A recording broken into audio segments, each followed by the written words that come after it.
அத்தி. அபிஷேக் கோட் பத்தி ஒரு கொஸ்டின் கேட்கலாமா? சொல்லுங்க பிரதர், சொல்லுங்க. விபியோட அந்த ஆல்டர்னேட் செகண்ட் ஹாஃப் அந்த வெர்ஷனோட ஒரு ஷார்ட் வெர்ஷன் சொல்ல முடியுமா? அவர் என்ன நினைச்சாரு செகண்ட் ஹாஃப் எப்படி இருக்கணும்ட்டு? இல்லை, அவர் பேசிக்லி இன்டர்வெல்லே ப்ரீ இன்டர்வெல், அதான் அந்த இன்டர்வெல் மெட்ரோ ஃபைட் முடிஞ்சதுக்கப்புறம் அந்த க்ளோனுன்ற மேட்டரை ஓப்பன் பண்ணலாம், ஃபோர் ஷேடோ பண்ணிவிட்டு செகண்ட் ஹாஃபில் அப்படியே லீட் எடுத்து போகலான்றது தான் அவரோட ஐடியாவாக இருந்துச்சு.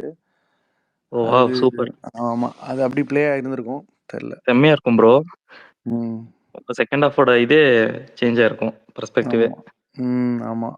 டிபெண்ட்ஸ் ப்ரோ, எல்லாமே வந்து ஒரு அந்த 11 மாதத்தில் இவ்வளோ பெரிய ப்ராஜெக்டை ப்ரெப் பண்ணி ஷூட் பண்ணி ரிலீஸ் பண்ணுறதுன்றது தான் அவங்களோட டார்கெட்டாக இருந்திருக்கு போல். ஸோ அதுக்கேற்ற வேலைகள் தான். ஸோ அவரோட விஷன் படி செகண்ட் ஹாஃப்ல there could have been multiple Vijay conflicts இல்லையா? Not just 1:1. ஆமாம், அது ஒரு டோட்டலாக வேறு ட்ரோப்பில் that becomes matrix, that becomes lot other things. அதோட ட்ரோப்பே வேறு, அதோட இன்வெஸ்டிகேஷன் ஆங்கிளே மாறிடும்ல. இதில் எது ஆக்சுவல் விஜய், அந்த க்ளோனோட கெப்பாசிட்டி என்ன, இது இன்னும் என்ன மாதிரியான ப்ராப்ளம்ஸ் இந்த சிட்டிக்கு த்ரெட்டாக கொண்டு வரப்போகுது, மேனன் எப்படி வந்து இந்த க்ளோனை வெப்பனாக யூஸ் பண்ணுறான், ஏன் யூஸ் பண்ணுறான், ஏன் ஸ்டேடியத்தை சூஸ் பண்ணணும், இந்த பாம்போட எண்ட் பார்ட் என்ன, அது எல்லாமே டோட்டலாக வேறு மாதிரி ஒரு ட்ரோப் ஓப்பன் ஆயிருக்கும். ஓ ஏஆர் முருகாஸோட அடுத்த ப்ராஜெக்ட் எந்த லெவலில் இருக்கும் உங்களுக்கு ஏதாவது தெரியுமா? இப்போ நான் ஏதாவது வாயை திறந்து ஏதாவது நீங்கள் ட்வீட் போட்டிங்கன்னா வம்பாயிரும். ஒரு vintage AR Murugadoss in action, அவர் செட் பண்ண ஒரு ஹை கான்செப்ட் ஆக்ஷன் ஃபிலிம் அப்படின்ற ஸ்பேஸில் செமையாக இருக்கும். ஏன்னா ரிடம்ஷன் தலை, it's time for him to ப்ரூவ்ல. So really looking forward.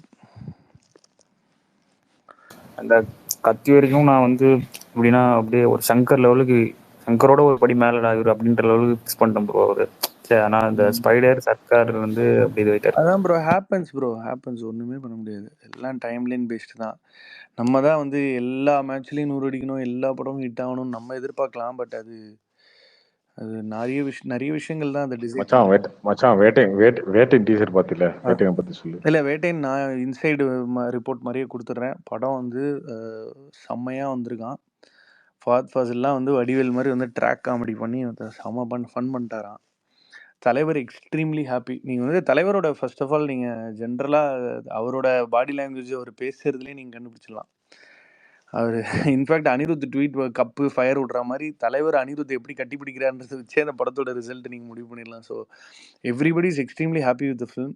And in fact வந்து இன்னைக்கு தலைவர் ரஞ்சித் ஓட ஒர்க் பண்ணாரோ அப்போவே அந்த அந்த வாய்ஸ் இன்னும் பெருசாகுது. அதே மாதிரி டிஜே ஞானவேல்ன்ற ஒரு ஒரு டிரெக்டர் வந்து தலைவரோட சேருவாருன்றது வந்து நம்ம யாருமே எதிர்பார்க்கல.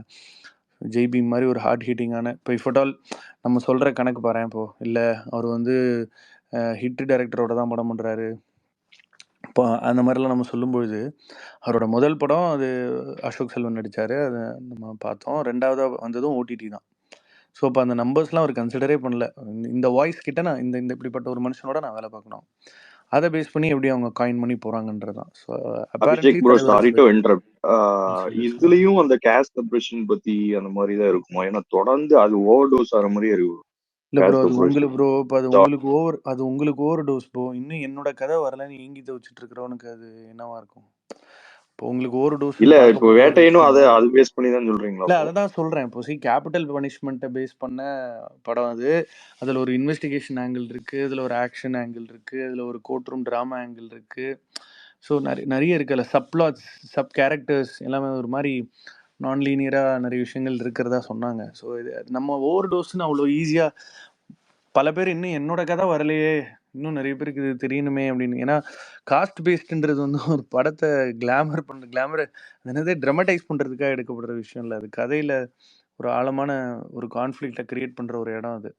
அண்ட் மிஸ்டர் ஞானவேலோட அவர் வந்து சூர்யா சாரோட hand in hand I think he was very instrumental in creating அவங்களோட என்ஜிஓலாம். ஸோ அதனால் அவர் ரொம்ப சும்மா அப்படியே இல்லை, ஒரு புத்தக வாசிப்பு ஜாஸ்தி, நிறைய ஆற்றல் மிக்க விஷயங்கள் எல்லாம் பண்ணிட்டு தான் ஃபில்ம் மேக்கராக வந்திருக்காரு. ஸோ அப்போ கண்டிப்பாக தலைவர் மாதிரி ஒரு ஒரு ஒரு ஒரு ஒரு விஷயம் நமக்கு ஒரு கான்வாஸ் கிடைக்குதுன்னா அப்போ அவர் இன்னும் மெருகேற்றி நிறைய விஷயங்களை இன்னும் உறக்க சொல்லணும்னு தான் நினைப்பாரே தவிர சொல்லணுமேன்னு இருக்காது. கமர்ஷியல் ஆங்கிள் அவர் அபிஷேக் ப்ரோ ஹேண்டில் பண்ணுவாருன்னு ஆடியன்ஸை வந்து நினைக்கிறேன். இந்த படத்துக்கு வந்து அந்த அந்த படத்தோட ஜான்ராக்கு சிங்க் பண்ற மாதிரி இன்னும் புஷ் பண்ணுவாங்களா? It should not be another Kabali இல்லையா? ஏன்னா கபாலி வந்து அந்த ப்ரொமோஷன் அந்த ஓப்பனிங்கே வேற, ஆனா படத்தோட கண்டென்ட்டே வேற. This should not be like that. அதுக்கேத்த மாதிரி ஏதாவது பண்ணுவாங்களா? சரி, இப்போ தலைவர் வந்து நம்ம எப்படி சூப்பர் ஸ்டாரை எப்படி பார்க்கணும், அவரோட ஃபில்மோகிராஃபி நம்ம எப்படி பார்க்கணும்னா, அவர் வந்து கிட்டத்தட்ட தனக்கு என்ன வருமோ அதை ஃபஸ்ட்டு ஸ்ட்ரென்தன் பண்ணிக்கிட்டு, அது மூலமாக அவருக்கான ஒரு ட்ரைப், அதாவது அவரோட ரசிகர்கள் பட்டாளம் அதை உருவாக்கிட்டு, அவங்க கிட்டேருந்து ஒரு மினிமமான ஒரு commitment whenever his films release, அப்படி தான் வந்து அவர் வளர்ந்து வந்திருக்காரு. எனக்கு தெரிஞ்சு தன்னோட 73 வயசுலையும் ஜட்ஜ்மெண்ட்டை பயங்கரமாக வச்சு ஹேண்டில் பண்ணுற ஒரு டாப் ஹீரோ. ஸோ அப்படி இருக்கும்பொழுது ஏன் அனிருத் மியூசிக் போடணும்? எஸ்ஆர் கதிர் வந்து ஏற்கனவே ஜேபிஎம்ல ஒர்க் பண்ணவர், அவரை ரீட்டைன் பண்ணிக்கலாம். ப்ளஸ் தலைவருக்கு சம்பளம் கொடுக்கவே ரெண்டு ப்ரொடியூசர்ஸ் தான் இருக்காங்க தமிழ் சினிமாவில். ஸோ அப்படி இருக்கும்போது அவங்க இது எல்லாத்தையுமே மைண்டில் வச்சு தான் இந்த படத்தை கியூரேட் பண்ணியிருப்பாங்க. பட் அண்ட் அவர் வந்து ஞானவேல் சார் ரொம்ப வந்து அந்த கமர்ஷியல் எலிமெண்ட் எத்தனை வர முடியும்னு இல்லை நினைக்கிறீங்களா? பிரதர், கதை, அதாவது நான் ஒன்றே ஒன்று சொல்கிறேன். இப்போ நீங்கள் ஓடுற சினிமா தான் தலைவர் கமர்ஷியல். அதை தயவு செஞ்சு புரிஞ்சுக்கோங்க. எந்த படம் பருத்தி வீரன் கமர்ஷியல் படம், காதல் கமர்ஷியல் படம், எந்த படம் ஓடுதோ அதுதான் கமர்ஷியல் படம்.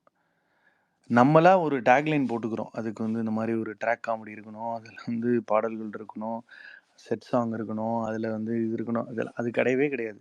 நீங்கள் ரொம்ப ஓவர் த டாப்பாக நீங்கள் ரசித்த சில கமர்ஷியல் படங்கள் வந்து அப்பையும் தேட்டரில் பார்த்து உங்களுக்கு பிடிச்சிருக்காது, அதுக்கப்புறமும் அது உங்களுக்கு போர் அடிச்சிருக்கும். கில்லி கமர்ஷியல் படம், ஏன்னா அதில் எல்லாமே அந்த எமோஷன்ஸு, அந்த என்டர்டெய்னிங்கான சீன்ஸு, பிளாக் பஸ்டர் சாங்ஸு, இன்றைக்கும் பாடல்கள் வந்து ஒரு படத்தை வந்து மக்கள்கிட்ட போய் கொண்டு சேர்க்கறதுல அதுக்கு அவ்வளோ பெரிய பங்கு இருக்குது. பாடல்கள் மூலமாக தான் ப்ரீ ரிலீஸ் முன்னாடி மக்கள் படத்தை அசோசியேட்டே பண்ணிக்கிறாங்க. அதுக்கப்புறம் தான் அவங்களோட முன்னோட்டம், பின்னோட்டம், கண்ணோட்டம்லாம். ஃபஸ்ட்டு சாங்ஸ் தான். ஸோ அதனால் ஒரு அணியை வந்து அவங்க கரெக்டாக பயன்படுத்துகிறாங்க. ஸோ ரொம்ப ஒரு இம்பேக்ட்ஃபுல்லான படமாக கண்டிப்பாக இருக்கும். ஏன்னா வேட்டையன் அப்படி நீங்கள் ஒரு டைட்டில் வைக்க வேணாம்ல. அவர் ஒரு ஹண்டர், அவருக்குன்னு ஒரு ஆக்ஷன் லீடு இருக்கும், அதுக்குன்னு ஒரு